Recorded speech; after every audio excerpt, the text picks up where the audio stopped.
Olá, a graça e a paz do nosso Senhor e Salvador Jesus Cristo.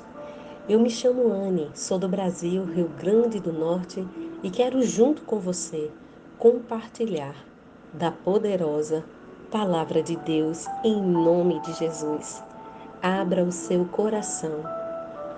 Este é o áudio referente à campanha de oração em favor da nação brasileira e de todas as nações. Participe junto comigo desta oração em favor da sua família e das nações. Que Deus abençoe a você.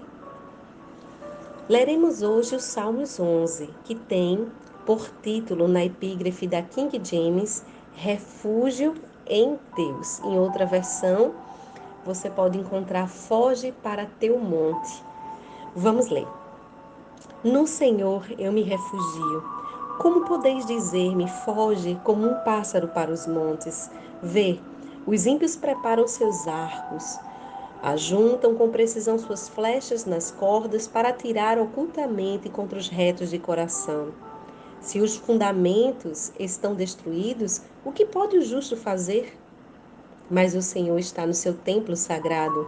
O Senhor tem o seu trono nos céus. Seus olhos observam tudo. Vê atentamente os filhos de Adão. O Senhor prova os justos, mas o ímpio e aquele que ama a injustiça são odiados por ele. Sobre os ímpios, Deus fará chover brasas ardentes e enxofre incandescente. Vento causticante é o que terão. Porquanto justo é o Senhor e ama a justiça, e os íntegros verão a sua face. Glória a Deus. Este é mais um Salmo de Davi. A circunstância específica que foi descrito aqui este salmo, nós não sabemos, mas é bem provável que Davi tenha escrito esse salmo quando o mais famoso salmista de Israel estava vivendo o período de conflito com o rei Saul, o primeiro rei de Israel. Davi resiste claramente aqui nesse momento à tentação de fugir para um monte. É possível que o Salmo 11 seja posicionado no início do conflito de Saul, porque a gente sabe que por um período Davi realmente precisou fugir das perseguições do rei. Mas até aqui, neste Salmo 11, a gente percebe que Davi permaneceu como um servo fiel ao rei antes de toda a fuga que é relatada lá em 1 Samuel 19. Aqui a gente enquadra ou enquadraria esses salmos em 1 Samuel 18, um capítulo antes. Davi nem sempre demonstrou a determinação e a resistência a tentações comunicadas aqui nestes salmos. É claro que teve coisas que ele, no período de perseguição, veio de fato a precisar fazer. E a gente conhece a história entre ele e Saul. Alguns momentos, no ímpeto de uma fúria, ele precisou usar sua lança, ele precisou, se arrependeu de apontar a sua lança contra o rei Saul. Ele também nem todo o tempo ficou de fato firme próximo ao rei. Houveram momentos que ele precisou fugir, sim. Mas aqui ele começa esses salmos dizendo: No Senhor me refugio.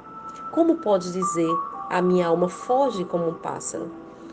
Montanhas, queridos, são lugares naturais, lugares de proteção, citadas muitas vezes nas Sagradas Escrituras. Inclusive é de um monte sagrado, onde Jesus ele também fala ao povo de Israel.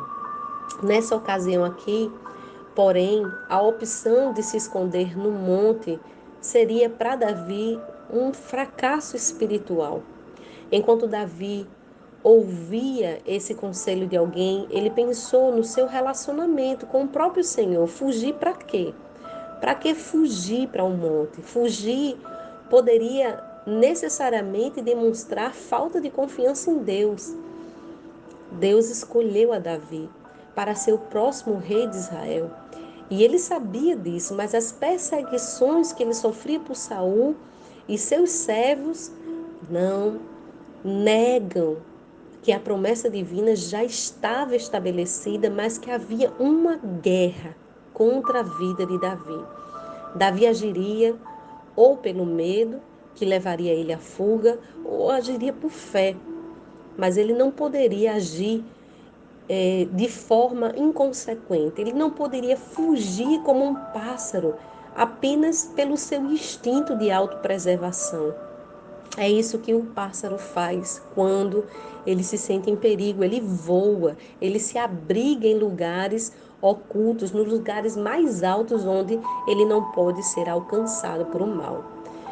Quando Davi fala sobre por que eis os ímpios, eles armam arco. É interessante quando diz que eles atiram ocultamente flechas contra os retos de coração. Nós sabemos que nós recebemos muitas setas, muitos dardos inflamados do maligno. Os injustos ameaçam a Davi aqui neste caso e estavam bem preparados e escondiam para armar cilada para Davi. Uma descrição que enquadra bem a realidade da perseguição que ele sofria, movido por uma inveja do rei Saul. E assim acontece muitas vezes com cada um de nós. Quando nós sofremos, setas e dardos inflamados são direcionados, às vezes saem da boca de pessoas que são movidas por uma inveja ou por um sentimento funesto, por um sentimento faccioso, por um sentimento mentiroso, por um coração que não é guiado e não é dirigido pelo Espírito Santo, mas dirigido totalmente por Satanás, aproveitando de uma fragilidade carnal. Davi aqui manejava bem as armas de guerra. Nós sabemos disso, mas ele não faz um comentário sequer de uma autodefesa com uma arma de guerra. Você sabe que Davi foi um homem que tinha sangue em suas mãos. Porém, aqui Davi faz sim menção de uma ferramenta de guerra espiritual. E a ferramenta está aqui no verso de número 3, quando ele diz: ora, se estão destruídos, um fundamento está destruído, o que é que pode o justo fazer? Você sabe qual é o fundamento do cristão? Você sabe qual é o fundamento da sua guerra, que consiste numa guerra espiritual, que se revela na sua caminhada carnal? Claro, caminhada física, mas tudo começa no reino do Espírito. Pois bem, o fundamento é Cristo Jesus. Ele é a rocha. E toda casa edificada e alicerçada sobre ele permanecerá em fé. Quando nós falamos rocha, falamos fé. Quando nós falamos fé e rocha, falamos Cristo. São todos a mesma coisa. Ele e a palavra são um só. O governo do rei Saul não seguia princípios de justiça determinados por Deus. E Davi não teria recursos legais diante dos homens, uma vez que o próprio rei determinou matá-lo. Você acha que alguém que é movido por um desejo de morte de outra pessoa está sendo usado por Deus? Está usando as armas de Deus? A circunstância de Davi não foi diferente da realidade que muitos estão vivenciando nos dias de hoje. Quantas guerras ocultas nos corações dos homens e quantas tramas maquiavélicas para matar a população e às vezes matar uma vida.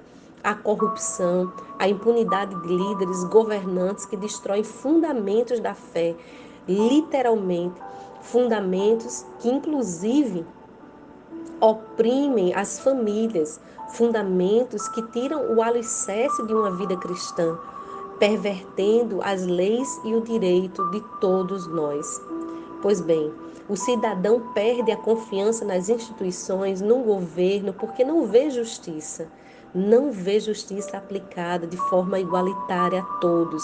E se podemos nos identificar aqui neste momento com esse dilema de Davi, devemos continuar a ver como é que ele solucionou o problema. Quer saber? Vamos descobrir agora, quando diz que o Senhor está no seu templo e os olhos dele observa tudo atentamente, observa os filhos de Adão. Ei, Davi vai dizer que Deus prova o justo e que o ímpio já tem uma sentença divina. Primeiro, Deus, ele reina. Davi está afirmando: o Senhor está no seu santo templo, nos céus, no seu trono. E, às vezes, né, dá até para a gente tentar pensar que o mal parece prevalecer.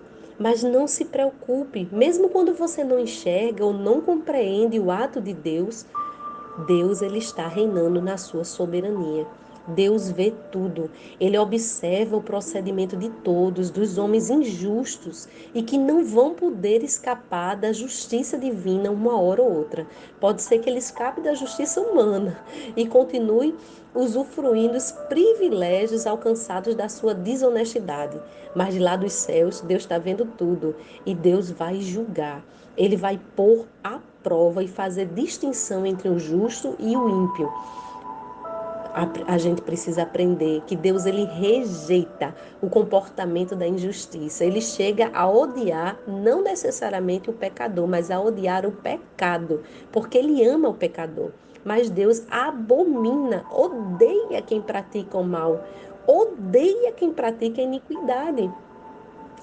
É por isso que Deus revela a sua graça salvadora a todos os homens, como está escrito em João 3,16, que ele amou o mundo de tal maneira que deu seu Filho unigênito, para todo aquele que nele crê não morra, mas receba a vida eterna. Deus, ele abomina a pessoa que persiste em praticar o pecado.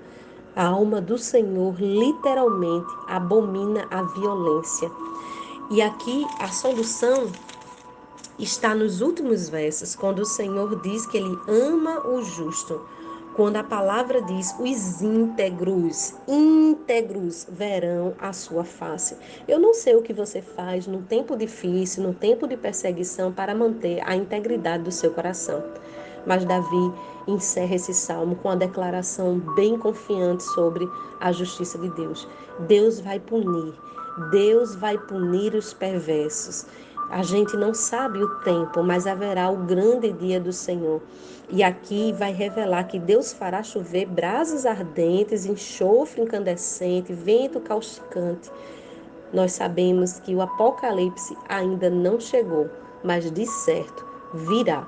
E quando vir a Igreja de Jesus, para aqueles que creem e que são pré-tribulacionistas, não estarão mais aqui na terra, mas estarão junto com o Senhor. Que você possa amar a justiça e que você possa escolher o caminho de Jesus, odiar o pecado, que você possa escolher o caminho da vida. Assim você jamais vai ficar desesperado e abandonado neste mundo no dia mau. Que Deus abençoe a você e a sua família. Vamos orar juntamente comigo, em nome do Senhor Jesus. Pai, queremos render graças a Ti por esta palavra e queremos pedir para que o Senhor nos ajude neste momento. Senhor, lançamos sobre Ti a nossa ansiedade, todas as preocupações, perturbações, medos que tentam, Senhor, levar a mente dos homens para distante da confiança e distante da paz do Senhor, a paz que excede todo entendimento. Ó Pai, que nós venhamos agora deixar esses sentimentos diante do Teu altar, que o Senhor possa nos ajudar a resistir ao pecado e a nos livrar de todas e qualquer que sejam as tentações, ó Pai. Quebre agora as ferramentas utilizadas do reino das trevas, como foi utilizada com Davi e Saul. Que não haja, Senhor, entre nós ferramentas de inveja, de oposição, de perseguição, nada que nos ligue ao mundo satânico. Quebramos agora na autoridade do nome de Jesus, no nome de Jesus, que o Senhor retire toda cilada de morte, que o Senhor remova na autoridade do teu nome todas as setas e dardos inflamados do maligno. Desfaz agora, Senhor, na autoridade do teu nome, os embaraços, as cadeias, correntes e grilhões, setas e dardos, Senhor, que criam confusão mental e que trazem distorções nos sentimentos e pensamentos dos teus filhos, pensamentos errados sobre Deus, sobre si mesmo e sobre os outros. Que haja paz, que haja perdão, que haja amor, que haja equilíbrio. Remove a culpa, Remove a culpa pelo poder do teu Espírito Santo. Desfaz todas as mentiras de Satanás, quebra as cegueiras espirituais. Ó Pai, sofismas e falsas crenças sejam agora desfeitos na autoridade que há, em o nome de Jesus de Nazaré. Eu entrego a Ti cada mente agora neste momento. Senhor, entrego a Ti cada família, Pai. Entrego a Ti e tão somente a Jesus de Nazaré sejam entregues as famílias da terra. Que haja, Senhor, o mover do Teu Espírito em cada lar, em cada nação, onde a Tua palavra for recebida. Que o reino do Teu Espírito Santo, o reino de Jesus se revele e se manifeste e venha banir o reino das trevas. Nós rogamos a Ti, Pai, santificamos a nossa nação ao Senhor e declaramos que a nossa nação pertence ao Senhor Jesus. Amém e amém.